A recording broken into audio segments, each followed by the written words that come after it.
बिस्मिल्लाहिर्रहमानिर्रहीम। अस्सलामुअलैकुम। सुल्तान अकेडमी में खुशामदीद कहते हैं। आज हम कंटिन्यू करेंगे अपना concept time value of money को। थोड़ा सा एलेबरेट इसको करते चलूँ। टाइम वैल्यू ऑफ मनी में हमने प्रीवियस लेक्चर में किया क्या था। अगर आपने डिटेल देखनी है तो प्लेलिस्ट में जाकर आप टाइम वैल्यू ऑफ मनी के प्रीवियस लेक्चर को देख सकते हैं और सुन भी सकते हैं। Time value of money basically हमें ये बताता है कि वैल्यू क्या है मनी की विद रिस्पेक्ट टू टाइम। तो ये कॉन्सेप्ट हमें ये बताता है कि आज आपके पास जो मनी है उसकी वर्थ बहुत ज़्यादा है एज़ कम्पेयर टू अगर वो आपके पास फ्यूचर में भी वही अमाउंट अवेलेबल हो, लेकिन उसकी वर्थ आज ज़्यादा है एज़ कम्पेयर टू फ्यूचर। फिर हमने इसमें जो मेन फैक्टर था वो हमने देखा था इंटरेस्ट क्या होता है। फिर इसके हमने दो काइंड्स देखी थी, सिंपल इंटरेस्ट और कंपाउंड इंटरेस्ट, और उनके फार्मूला भी हमने कैलकुलेट किए थे कि हम सिंपल इंटरेस्ट कैसे कैलकुलेट करते हैं और कंपाउंड इंटरेस्ट को कैसे कैलकुलेट करते हैं। दो की कॉन्सेप्ट हमने देखे थे जिसमें हमने फ्यूचर वैल्यू और प्रेजेंट वैल्यू कहा था। आज अगर आपके पास 100 रुपीज़ हैं तो उसकी आज की वैल्यू 100 है, तो उसको हम कहते हैं वो आपकी प्रेजेंट वैल्यू है, या उस मनी की या उस कैश की प्रेजेंट वैल्यू है। अगर उस 100 रुपीज़ हम चाहते हैं कि साल बाद कितना होना चाहिए तो उसकी वो वैल्यू फ्यूचर वैल्यू कहलाएगी। इसके लिए भी हमने फार्मूले देखे थे। दोनों केस को देखते हुए सिंपल इंटरेस्ट को भी और कंपाउंड इंटरेस्ट को भी देखते हुए हमने ये चारों फार्मूले जनरेट किए थे। आज जो हमने स्टार्ट करना है वो कैलकुलेशन ऑफ एन से करना है कि नंबर ऑफ ईयर्स हम कैसे डिटरमिन कर सकते हैं। टाइम वैल्यू ऑफ मनी में जो मेजर 4 एलिमेंट हैं उसमें आपके पास आता है सबसे पहले तो इंटरेस्ट रेट, कि आपके पास इंटरेस्ट रेट होना चाहिए। नंबर ऑफ ईयर्स के कितने साल के लिए आप इन्वेस्टमेंट कर रहे हैं, कितने साल के लिए आप लोन ले रहे हैं। उसके बाद प्रेजेंट वैल्यू और फ्यूचर वैल्यू। अगर चारों में से कोई भी एक मिसिंग है तो हम उसको डिटरमिन कर सकते हैं by using formula. Base formula तो यही है, यही फ्यूचर वैल्यू का जो फार्मूला है ये बेस है। इसी को देखते हुए हम फर्दर फार्मूला जनरेट कर सकते हैं, और डिफरेंट मेथड भी हैं इनको कैलकुलेट करने के, हम वो मेथड भी देखेंगे। तो आज हमने जो स्टार्ट करना है वो calculations of number of years करना है। कि अगर आपने let's suppose 100 rupees present value है और आप चाहते हैं कि उसकी फ्यूचर वैल्यू 146.41 हो जाए। हम अपनी प्रीवियस एग्जांपल को ही कंटिन्यू करेंगे, 146.41 हो जाए तो उसके लिए आपको कितने साल के लिए इन्वेस्टमेंट करना पड़ेगी अगर आपके पास इंटरेस्ट रेट 10% हो तो। ठीक है, ये calculation of number of years करेंगे, लेकिन इसको एग्जांपल को समझने से पहले हम इसके 4 मेथड हैं उनको देख लेते हैं। फर्स्ट वन है वो ये है कि बाय यूजिंग टेबल। आपको एक टेबल दिया जाता है, उसके जो हॉरिजॉन्टली है उसके ऊपर रेट गिवन होते हैं और vertically number of years given होते हैं, तो आप उसकी मैचिंग करके नंबर ऑफ ईयर्स डिटरमिन कर सकते हैं। लेकिन क्योंकि हम एग्ज़ाम के पॉइंट ऑफ व्यू से तैयारी कर रहे हैं तो एग्ज़ाम में आपको टेबल नहीं दिया जाता, तो हम इस मेथड को अप्लाई नहीं करेंगे। सेकेंड है रूल ऑफ 72।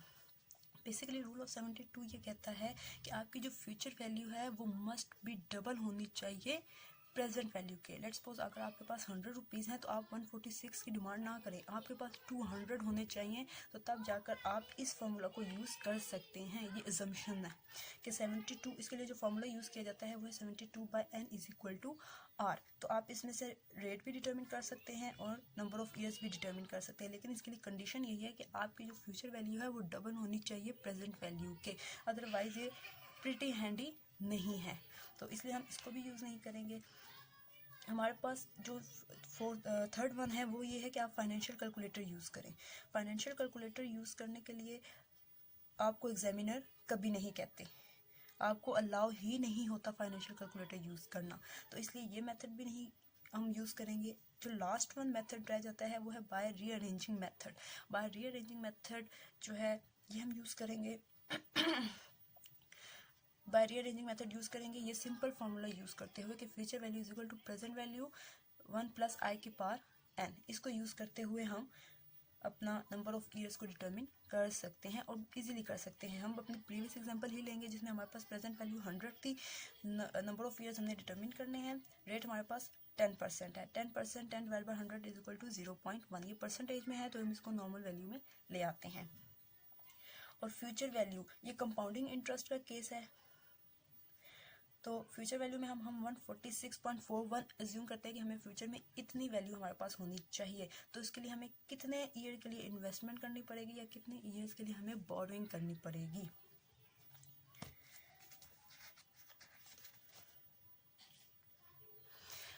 सबसे पहले तो हम कंपाउंड इंटरेस्ट का केस देखेंगे। एग्जाम्पल हमारे पास वही प्रीवियस ही है। फार्मूला हम लिखेंगे कंपाउंड इंटरेस्ट के फ्यूचर वैल्यू का, कि future value is equal to present value i plus i के पावर एन। तो अब हम future value 146.41, present value 100 multiply by 1 plus interest rate 10% था, 10 डिवाइड बाय 100 किया था तो 0.1 के पार एन हो गया। इन दोनों को ऐड किया तो 1.1 और यहाँ पर ये 146 था। तो क्योंकि मैथ का रूल है कि जब आपने जिस चीज़ को डिटरमिन करनी होती है उसके जो मल्टीप्लायर होते हैं वो इक्वल के दूसरे साइड पे जाकर डिवाइज़र हो जाते हैं, और उस वैल्यू के अगर कोई एडिशन है तो उस साइड पे जाकर सब्ट्रैक्शन हो जाती है। ये सिंपल मैथ का रूल है, हम यहाँ पर वही मैथ का रूल यूज़ करेंगे। तो मैंने ये 100 जो है यहाँ से ख़त्म करने के लिए डिवाइड कर दिया है बोथ साइड से, तो ये कैंसिल आउट, तो ये 146.41 डिवाइडेड बाय 100 हो गया और ये 1.1 के पार n था। अब जब मैंने इसको डिवाइड किया तो ये 1.4641 हो गया है और यहाँ पर 1.1 के पार n हो गया है। तो इस n को ख़त्म करने का तरीका ये है कि आप जब मैथ का रूल यूज़ करते हैं तो n को ख़त्म करने के लिए हम नेचुरल लॉग का इस्तेमाल करते हैं। नेचुरल लॉग क्या होता है कि यहाँ पर ये जो n है ये पहले आ जाएगा, फिर हम नेचुरल लॉग लेंगे किसका, इस वैल्यू का जिसकी पावर n थी 1.1, और दूसरी साइड पर भी हम क्या ले लेंगे, नेचुरल लॉग ले लेंगे इस तरह। अब n की वैल्यू निकालनी है, मैं पहले भी बता चुकी हूँ, जो चीज़ उसकी मल्टीप्लायर होती है वो दूसरी साइड पे जाकर डिवाइज़र बन जाती है। तो ये जो मल्टीप्लायर है ये इसका डिवाइज़र हो जाएगा कि natural log 1.4641 divided by natural log 1.1। तो इसका answer by calculation n is equal to 4 आता है। क्योंकि आप सिंपल कैलकुलेटर यूज़ कर सकते हैं तो एग्ज़ाम में तो हम इसको कैलकुलेट करते हैं। 1.4641 divided by natural log of 1.1, answer 4। ये आंसर 4 आ गया कि अगर आप 4 साल की इन्वेस्टमेंट 4 साल के लिए इन्वेस्टमेंट करें या 4 साल के लिए बोरोइंग करें तो आपके पास एग्जैक्ट वैल्यू आप गेन कर सकते हैं। अब हम आते हैं सिंपल इंटरेस्ट का केस। सिंपल इंटरेस्ट के केस में भी हम सिंपल इंटरेस्ट के फ्यूचर वैल्यू का फार्मूला लिखेंगे जिसमें प्रेजेंट वैल्यू इंटू आई प्लस आई इंटू एन होता है। ये थोड़ा सा डिफरेंट है, इसमें हमने नेचुरल लॉग लिया था, यहाँ पे नेचुरल लॉग लेने की ज़रूरत नहीं है। हमें सिंपल काम करना है कि ये देखो हमने एन डिटरमिन करना है, तो एन के साथ मल्टीप्लायर आई है और प्लस 1 है और साथ पी वी है। तो पहले तो हम इस ब्रैकेट को ख़त्म करेंगे। जब ब्रैकेट को ख़त्म किया तो P V multiply by 1 P V plus ये इसके साथ भी मल्टीप्लायर हो जाएगा तो पी वी इंटू आई इंटू एन। अब ये हमारे पास इक्वेशन बन गई है नहीं। यहाँ पर इस n के साथ जो चीज़ें मल्टीप्लाई हो रही हैं i और n वो इसका डिवाइज़र बन जाएंगी, और ये जो चीज़ ऐड हो रही है इसके साथ ये यहाँ आकर माइनस हो जाएगा। तो हम कहते हैं future value minus present value divided by P V into I is equal to n। By putting values in equation, future value 140 और 100 हमारे पास है प्रेजेंट वैल्यू। सिंपल इंटरेस्ट का केस कर रहे हैं हम लोग, और 100 again present value multiply by I 0.1 is equal to n। तो जब हमने इनकी कटिंग वगैरह की तो ये 40/10 बना था, 10 का 0 पे कैंसिल तो 4 आ जाता है। तो हमारे पास n की वैल्यू आ जाती है 4, यानी कि आपको 4 साल के लिए ही बोरोइंग या इन्वेस्टमेंट करनी पड़ेगी। अब जो हम अपना नेक्स्ट टॉपिक इस कॉन्सेप्ट से रिलेट करने वाले हैं वो है कैलकुलेशन ऑफ इंटरेस्ट रेट, कि हम इंटरेस्ट रेट कैसे डिटरमिन कर सकते हैं अगर हमारे पास नंबर ऑफ ईयर्स भी गिवन हो, हमारे पास फ्यूचर वैल्यू भी गिवन हो और एज वेल एज हमारे पास प्रेजेंट वैल्यू भी गिवन हो। इसके भी वही 4 रूल हैं कि आप बाय यूजिंग टेबल को यूज़ करें या रूल ऑफ 72 यूज़ करें या फाइनेंशियल कैलकुलेटर का इस्तेमाल करें। क्योंकि हम एग्ज़ाम प्रिपरेशन कर रहे हैं तो उसमें फिर फाइनेंशियल कैलकुलेटर तो आपको दिया ही नहीं जाता और ना ही आपको टेबल दिया जाता है।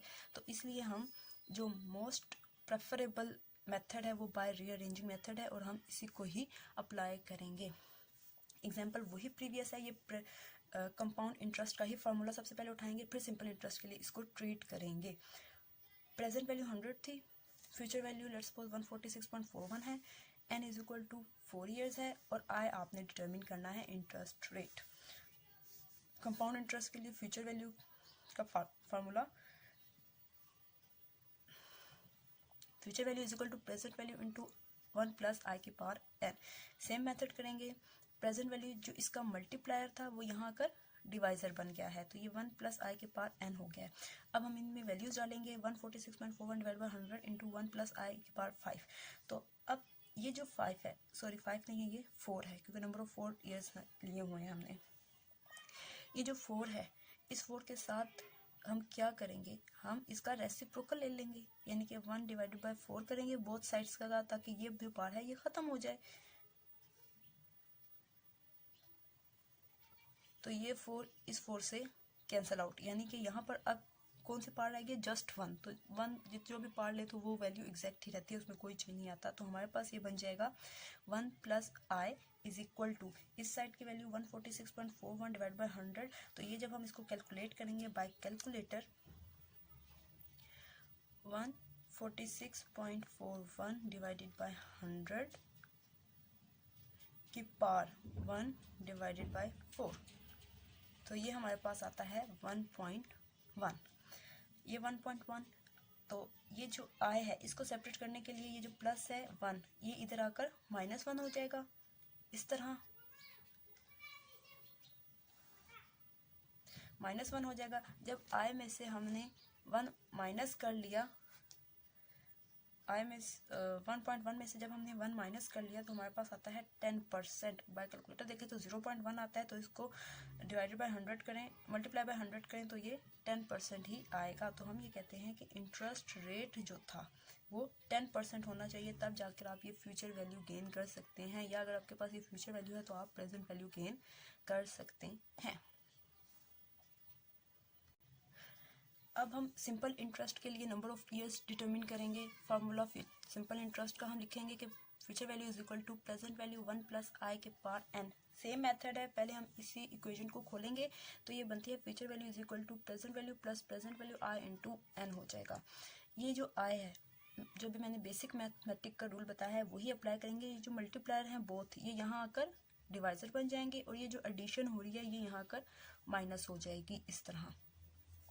वैल्यूज पुट की 140 minus 100 divided by 100 into 4 years से, तो is equal to I 40 divided by 400 cancel out किया तो 4 डिवाइड बाय 40 आ गया, तो ये 0.1 है विच इज इक्वल टू 10%। तो हम ये कहते हैं कि इंटरेस्ट रेट आपका 10% होगा, तो तब आप जाकर 140 फ्यूचर वैल्यू गेन कर सकते हैं या प्रेजेंट वैल्यू 100 गेन कर सकते हैं, अगर आपके पास नंबर ऑफ ईयर्स 4 हों तो।